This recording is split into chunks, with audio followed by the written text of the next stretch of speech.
بسم اللہ الرحمن الرحیم۔ کایا پلٹ، مصنف مظہر کلیم۔ بلیک زیرو اپنے بستر پر لیٹا ہوا ٹیبل لیمپ کی روشنی میں ایک غنیم سی کتاب کے مطالعے میں غرق تھا کہ اچانک کمرے میں تیز سیٹی کی آواز گونجنے لگی۔ بلیک زیرو ہڑبڑا کر اٹھ بیٹھا۔ دوسرے لمحے اس نے کتاب ایک طرف پھینکی اور جھپٹ کر سلیپنگ گاؤن پہن کر وہ کمرے سے باہر نکلا۔ اس کا رخ مخصوص کمرے کی طرف تھا۔ جلد ہی وہ اپنے مخصوص کمرے میں پہنچ گیا۔ کمرے میں سیٹی کی آواز بدستور گونج رہی تھی۔ بلیک زیرو تیزی سے ایک مشین کے سامنے کرسی کھینچ کر بیٹھ گیا۔ اس نے مشین کا بٹن آن کر دیا اور مشین کے ڈائل پر بنی ہوئی لکیروں اور ہندسوں پر ایک لکیر کے اوپر سرخ رنگ کا بلب جلنے بجھنے لگا تھا۔ مشین کا بٹن آن ہوتے ہی سیٹی کی آواز بند ہو چکی تھی۔ بلیک زیرو نے بغور اس ہندسے کو دیکھا اور پھر بڑبڑایا، اولڈ فورٹ روڈ، یہ کیا چکر ہے؟ چند لمحوں تک وہ خالی نظروں سے نقطے کو دیکھتا رہا اور پھر اس نے مشین کا بٹن دبایا اور کرسی سے اٹھ کر کھڑا ہو گیا۔ مخصوص کمرے سے نکل کر وہ اس سے ملحقہ ڈریسنگ روم میں چلا گیا۔ چند لمحوں بعد جب وہ باہر نکلا تو وہ سیاہ سوٹ میں ملبوس تھا۔ اس نے ایک الماری سے ریوالور اور چند فالتو راؤنڈ نکال کر جیب میں ڈالے اور پھر ایک نظر مخصوص کمرے پر ڈالتا ہوا دروازے سے باہر نکل گیا۔ چند لمحوں بعد اس کی بے آواز موٹر سائیکل تیزی سے سڑک پر دوڑ رہی تھی۔ موٹر سائیکل طوفان کسی رفتار سے اڑی چلی جا رہی تھی۔ جلد ہی black zero old fort road کی پہلی کراسنگ پر پہنچ گیا۔ اس روڈ پر تھوڑی دور جانے کے بعد اسے دور سے ہی عمران کی کار سڑک کی ایک سائیڈ پر کھڑی نظر آ گئی۔ اس نے موٹر سائیکل کی رفتار آہستہ کر دی اور پھر وہ کار سے تھوڑی دور پیچھے ہی رک گیا۔ چند لمحے تک وہ سڑک پر پاؤں ٹکائے حالات کا جائزہ لیتا رہا، لیکن کار کے ارد گرد تمام ماحول پر گمبھیر سی خاموشی طاری تھی۔ بلیک زیرو نے اتر کر موٹر سائیکل اسٹینڈ پر کھڑی کی اور پھر تیز تیز قدم اٹھاتا ہوا کار کی طرف بڑھا۔ کار کے شیشے چڑھے ہوئے تھے۔ بلیک زیرو نے جیب سے چابی نکالی اور پھر اس نے دروازہ کھول دیا۔ اس نے کار کی اندرونی لائٹ جلائی اور پھر اچھی طرح کار کو چیک کرنے لگا۔ ڈیش بورڈ پر لگے ہوئے اس بٹن کو اس نے آف کر دیا جسے عمران دبا گیا تھا اور جس کے اشارے پر بلیک زیرو یہاں تک پہنچا تھا۔ اسٹیئرنگ کی دوسری سائیڈ پر جو دروازہ تھا اس کے شیشے پر انگلی سے ایک چھوٹا سا نشان بنا ہوا تھا، ایک چھوٹا سا دائرہ بنا کر اسے کراس کیا ہوا تھا۔ بلیک زیرو نے بغور اس نشان کو دیکھا اور پھر مسکرا دیا۔ اس نے جیب سے رومال نکال کر وہ نشان مٹایا اور پھر کار سے باہر نکل آیا۔ دروازہ بند کر کے اس نے لاک کھلا چھوڑ دیا۔ پھر وہ تیزی سے اپنے موٹر سائیکل کے قریب پہنچ کر اس نے موٹر سائیکل کی سائیڈ میں ایک خانہ کھولا اور پھر اس میں سے ایک چھوٹا سا ٹرانسمیٹر نکال کر ہاتھ میں پکڑ لیا۔ اس نے تیزی سے ایک فریکوینسی سیٹ کی اور بٹن آن کر دیا۔ Hello hello, X2 speaking, over.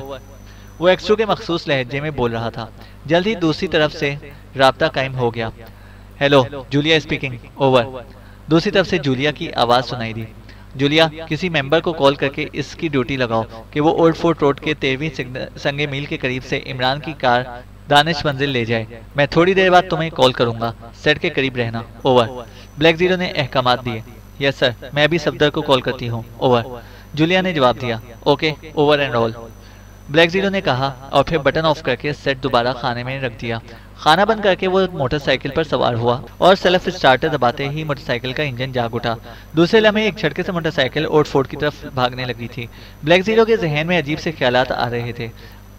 وہ سوچ رہا تھا کہ عمران پر یکلخت ایسی کون سی افتاد آ پڑی جس کی وجہ سے اسے یوں کار چھوڑ کر جانا پڑ گیا، اور پھر وہ وائرلیس اسپیشل کوشن اور سرکولر نشان، یہ سب چیزیں اس کے ذہن میں گڑبڑ ہو رہی تھیں۔ بہرحال کوئی واضح تصویر اس کے ذہن پر منعکس نہیں ہو رہی تھی۔ جلد ہی وہ اس کراسنگ پر پہنچ گیا جہاں سے ایک سڑک پرانے قلعے کو جاتی تھی اور ایک واپس شہر کی طرف جاتی تھی۔ اس کراسنگ پر پہنچ کر بلیک زیرو نے موٹر سائیکل روک دی۔ اب وہ مخمسے میں پڑ گیا تھا کہ وہ کون سا راستہ اختیار کرے۔ رات کا وقت تھا اور چاروں طرف ویرانی اور سنسانی کا دور دورہ تھا۔ شہر کی طرف جانے والی سڑک کے رخ دور ستاروں کی طرح چمکتی ہوئی روشنیاں کسی نئی دنیا کی دلکش نظارہ پیش کر رہی تھیں، مگر بلیک زیرو اس دلکش نظارے سے بے نیاز بڑے غور سے سڑک پر نظر جمائے کھڑا تھا۔ پرانے قلعے کی طرف اس کا ذہن بار بار جاتا تھا، مگر وہ پھر اپنے اس خیال کو خود ہی مسترد کر دیتا تھا، کیونکہ پرانے قلعے کی طرف عمران کے جانے کا کوئی سوال ہی پیدا نہیں ہو رہا تھا۔ جب چند لمحوں تک وہ کوئی فیصلہ نہ کر سکا تو اس نے اتر کر موٹر سائیکل اسٹینڈ کی اور پھر نیچے بیٹھ کر بغور سڑک کو دیکھنے لگا۔ جلدی میں وہ ٹارچ ساتھ نہ لا سکا تھا، اس لیے اسے اب اپنی قوت بصارت کو آزمانا پڑ رہا تھا۔ اتنی گہری تاریکی میں ٹائروں کے نشانات دیکھ لینا ایسے ہی تھا جیسے بھوسے کی ڈھیری سے سوئی تلاش کرنا۔ ابھی وہ اسی مخمسے میں تھا کہ اچانک اس کی نظریں پرانے قلعے کی طرف اڑ گئیں اور پھر وہ چونک کر اٹھ کھڑا ہوا۔ دور قلعے کی طرف اسے چمک سی نظر آئی، جیسے بجلی چمکی ہو اور آسمان پر ستارے اپنی پوری آب و تاب سے چمک رہے تھے۔ اس لیے اس نے بجلی والا خیال ذہن سے جھٹک دیا۔ ایک لمحے کے لیے اس کے ذہن میں پرانے قلعے سے وابستہ مافوق الفطرت داستانیں گھوم گئیں، مگر دوسرے لمحے وہ پرانے قلعے کی طرف جانے کا فیصلہ کر چکا تھا۔ اس نے تیزی سے موٹر سائیکل اسٹارٹ کی اور پھر گیئر بدلتے ہی اس نے ایکسیلیٹر فل دبا دیا۔ موٹر سائیکل طوفان کی طرح آگے بڑھتی چلی گئی۔ جلد ہی وہ پرانے قلعے کی طرف پہنچ گیا۔ اس نے موٹر سائیکل ایک گھنے درخت کے نیچے سٹینڈ کی اور پھر اسے لاک کر کے پیدل ہی پرانے قلعے کی طرف بڑھنے لگا۔ جلد ہی وہ قلعے کے بڑے دروازے کے قریب پہنچ گیا تھا۔ چاروں طرف چھائی ہوئی اعصاب شکن ویرانی انتہائی خوفناک تھی، مگر وہ یوں اطمینان سے آگے بڑھتا چلا جا رہا تھا جیسے وہ گوشت پوشت کے انسان کی بجائے کوئی بدروح ہو۔ قلعے کے دروازے میں داخل ہوتے ہی وہ اچانک ٹھٹک کر ایک شکستہ دیوار کی آڑ میں ہو گیا۔ سامنے ایک کوٹری سے ایک سایہ نکلا تھا اور بلیک زیرو اس سائے کو دیکھ کر ٹھٹکا تھا۔ سایہ بلیک زیرو کی طرف ہی بڑھتا چلا آ رہا تھا، اس لیے بلیک زیرو دیوار کے ساتھ اور سمٹ گیا۔ ویسے اس کا ایک ہاتھ جیب میں پڑے ہوئے ریوالور پر تھا، چونکہ اس نے سیاہ سوٹ پہنا ہوا تھا، اس لیے وہ اندھیرے کا ہی ایک جز معلوم ہو رہا تھا۔ سایہ تیزی سے اس کے قریب سے گزرتا چلا گیا۔ اس کی نظر بلیک زیرو پر نہیں پڑی تھی۔ بلیک زیرو ایک لمحہ تک وہیں کھڑا رہا، پھر وہ بھی آہستہ آہستہ کھسکتا ہوا گیٹ کے قریب پہنچا۔ گیٹ کے مضبوط ستون سے لگ کر اس نے باہر نظریں دوڑائیں۔ وہ سایہ گیٹ سے تھوڑی دور کھڑا تھا، اس کا رخ سڑک کی طرف تھا اور وہ سڑک پر نہ جانے کیا ڈھونڈ رہا تھا۔ سڑک حسب معمول تاریک اور سنسان تھی۔ چند لمحوں تک وہ سایہ سڑک پر خاموش کھڑا دیکھتا رہا، پھر اس نے تیزی سے جیب میں ہاتھ ڈالا اور دستی بم نما کوئی چیز نکال کر گیٹ کے سامنے زمین پر دے ماری۔ ایک ہلکا سا دھماکہ ہوا اور دوسرے لمحے بلیک زیرو یہ دیکھ کر حیران رہ گیا کہ اس بم سے روشنی کی تیز شعاعیں نکلیں اور دور دور تک پھیل گئیں۔ ایسا محسوس ہو رہا تھا جیسے کسی نے سرچ لائٹ آن کر دی ہو اور سرچ لائٹ بم کی روشنی میں کافی دور دور تک سڑک روشن ہو گئی تھی۔ بلیک زیرو کا موٹر سائیکل سامنے درختوں کے نیچے کھڑا صاف نظر آ رہا تھا، اور جب وہ موٹر سائیکل بلیک زیرو کو نظر آ رہا تھا تو اس سائے کی نظروں سے کیسے بچا ہوگا، اور وہی سایہ بھی جو ایک نوجوان شخص تھا موٹر سائیکل کو دیکھ کر ہی چونکا تھا۔ سرچ لائٹ بم کی روشنی بجھ چکی تھی اور ایک بار پھر ہر طرف اندھیرا چھا گیا تھا۔ وہ نوجوان تیزی سے اس موٹر سائیکل کی طرف بڑھنے لگا۔ بلیک زیرو کسی قیمت پر اس موٹر سائیکل کو ہاتھ سے گنوانا نہ چاہتا تھا، چنانچہ اس نوجوان کے آگے بڑھتے ہی بلیک زیرو بھی ستون کی اوٹ سے نکلا اور پھر دوسرے ہی لمحے یہ محسوس ہوا جیسے بجلی کوندی ہو۔ بلیک زیرو چیتے کی طرح ایک ہی چھلانگ میں اس نوجوان پر جا پڑا تھا۔ نوجوان شاید اس اچانک افتاد سے گھبرا گیا اور وہ بلیک زیرو کے ساتھ لپٹتا ہوا زمین پر گر گیا، مگر دوسرے لمحے اس نے حیرت انگیز پھرتی سے کروٹ بدلی اور بلیک زیرو کی گرفت سے نکل گیا، مگر بلیک زیرو نے اسے اٹھنے کی مہلت نہ دی اور بلیک زیرو کی حیرت انگیز پھرتی کی وجہ سے ایک بار پھر اس کی گرفت میں آ گیا۔ اس دفعہ بلیک زیرو کی گرفت انتہائی مضبوط اور خطرناک تھی۔ بلیک زیرو نے دونوں ہاتھ اس کی بغلوں کے نیچے سے نکال کر اس کی گردن کی پشت پر دونوں ہاتھوں کی انگلیوں کا پنجہ جما لیا۔ اب بلیک زیرو کے ایک ہی جھٹکے سے نوجوان کی گردن ٹوٹ سکتی تھی۔ وہ بے بس ہو کر رہ گیا۔ ایک لمحے کے لیے وہ شش و پنج میں مبتلا ہوگا، مگر جیسے ہی بلیک زیرو نے ایک معمولی سا جھٹکا دیا، نوجوان کو جیسے ہوش آ گیا۔ اس سے پوری قوت سے دونوں کوہنیاں بلیک زیرو کے پیٹ میں ماری۔ یہ کراٹے کا انتہائی سخت اور خطرناک داؤ تھا، مگر جہاں اس داؤ نے بلیک زیرو کو خاصی چوٹ پہنچائی، وہاں بلیک زیرو نے بھی ساتھ ہی گردن کو ایک زوردار جھٹکا دیا اور نوجوان کے منہ سے بے اختیار چیخ نکل گئی، خبردار، اگر اب کوئی حرکت کی تو گردن توڑ دوں گا۔ بلیک زیرو کے لہجے میں شدید غراہٹ تھی۔ نوجوان نے جسم ڈھیلا چھوڑ دیا۔ بلیک زیرو اسے گھسیٹتا ہوا سڑک سے ایک طرف لے گیا۔ تمہارا نام؟ بلیک زیرو نے اس کی گردن پر معمولی سا دباؤ بڑھاتے ہوئے سخت لہجے میں کہا۔ تمہاری موت، نوجوان نے گراتے ہوئے کہا، اور وہ دوسرے لمحے وہ بجلی کی طرح اچھلا اور بلیک زیرو کے ہاتھوں سے نکلتا چلا گیا۔ بلیک زیرو نے تیزی سے لات گھمائی، لیکن وہ نوجوان بھی غضب کا پھرتیلا نکلا۔ اس سے جھکائی دے کر خود کو بچایا اور پلک جھپکتے ہی اس نے بلیک زیرو کا ہاتھ پکڑ کر ایک زوردار جھٹکا دیا اور بلیک زیرو اڑتا ہوا سائیڈ میں موجود درختوں کے تنے سے جا ٹکرایا۔ درخت سے ٹکراتے ہی بلیک زیرو جھنجھلا گیا۔ وہ خواہ مخواہ اٹھک بیٹھک میں وقت ضائع کر رہا تھا۔ یہ خیال آتے ہی اس نے ہائی جمپ لگائی۔ ادھر عین اسی لمحے وہ نوجوان کسی چیتے کی مانند اچھلا، اور یہ اس کی بدقسمتی تھی کہ عین اس لمحے بلیک زیرو اپنی جگہ چھوڑ چکا تھا اور وہ نوجوان ہوا میں اڑتا ہوا ایک دھماکے سے درخت سے جا ٹکرایا۔ بلیک زیرو نے پلک جھپکتے میں اسے چھاپ لیا اور پھر لاتوں اور گھوسوں پر رکھ لیا۔ جلد ہی وہ ڈھیلا پڑ گیا۔ جلدی بتاؤ تمہارا نام؟ بلیک زیرو نے اس کی گردن پر بازو کا دائرہ تنگ کرتے ہوئے سخت لہجے میں کہا۔ جیگر۔ نوجوان کے منہ سے خڑخڑاہٹ نکلی۔ تکلیف کی شدت سے اس کی آنکھیں باہر ابل آئی تھی۔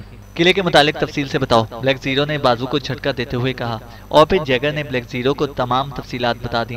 دوسرے لمحے بلیک زیرو کا ہاتھ اٹھا اور پھر جیگر کی کنپٹی پر ایک زوردار مکہ پڑا، اور اس کے ساتھ ہی بلیک زیرو نے ریوالور نکال کر دستہ اس کی کھوپڑی پر پوری قوت سے جما دیا۔ جیگر 2 واروں میں ہی ڈھیر ہو گیا، وہ اب کم از کم 2 گھنٹے کے لیے بے ہوش ہو چکا تھا۔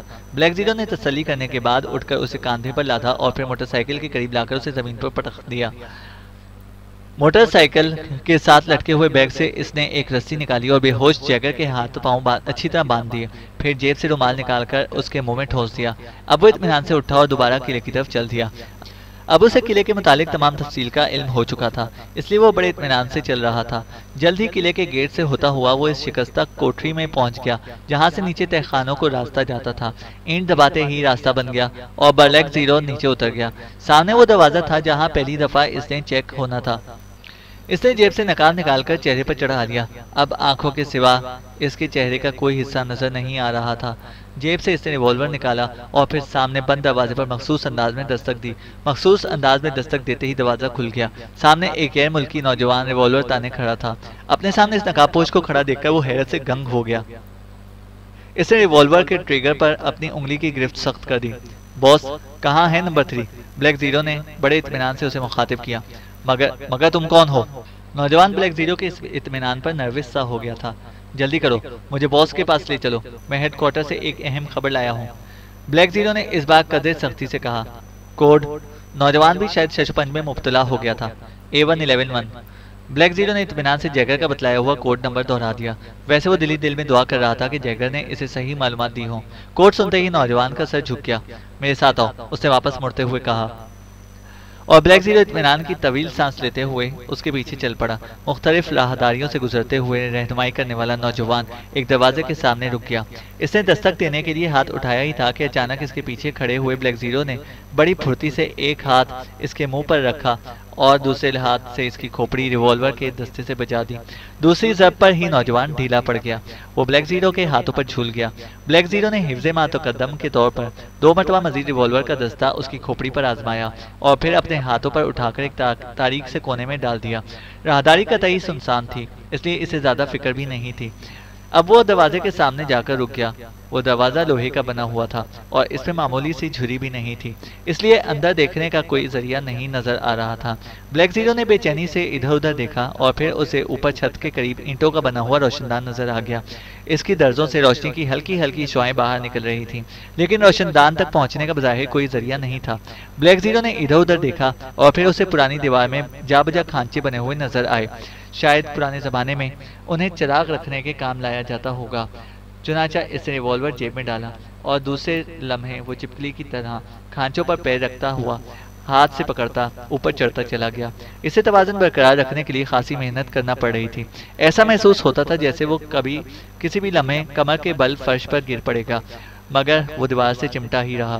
چند لمحوں کی جان توڑ اعصابی کوشش کے بعد اس کا چہرہ روشن دان کے قریب پہنچ گیا۔ اس نے اپنی ایک آنکھ جھری سے لگا دی۔ اس سے اندر کا منظر صاف نظر آ رہا تھا، کیونکہ روشن دان میں لگی ہوئی اینٹوں کی بناوٹ ہی ایسی تھی کہ جھری سے اندر کا پورا منظر صاف نظر آ رہا تھا۔ اندر نظر پڑتے ہی بلیک زیرو چونک پڑا۔ یہ ایک بہت بڑا ہال کمرہ تھا جس کے درمیان 4 نقاب پوش کھڑے تھے۔ ان کے نقاب ڈاکٹروں کے سے تھے، جیسے ڈاکٹر آپریشن کرنے کے لیے منہ پر چڑھاتے ہیں۔ ایک ڈاکٹر کے ہاتھ میں سرنج تھی اور وہ عمران کو انجیکشن لگانے کی تیاری کر رہا تھا۔ عمران بے ہوش تھا۔ میز کے قریب ہی ایک ٹرالی پر مختلف آلات کے ساتھ ساتھ دواؤں کی بوتلیں موجود تھیں۔ یہ کیا کر رہے ہیں؟ بلیک زیرو نے دل میں سوچا۔ اس کے جسم میں تشویش کی لہر دوڑ گئی۔ مجھے فوراً عمران کو بچانا چاہیے، نہ جانے یہ کیا کریں۔ بلیک زیرو نے دل میں فیصلہ کیا، مگر وہ یہ نہ دیکھ سکا کہ سرنج خالی تھی۔ صاف ظاہر تھا کہ وہ انجیکشن لگا چکے تھے۔ چینل کو سبسکرائب کریں اور بیل آئیکن کو پریس کریں تاکہ ہماری ہر اپڈیٹ آپ کو بر وقت مل سکے۔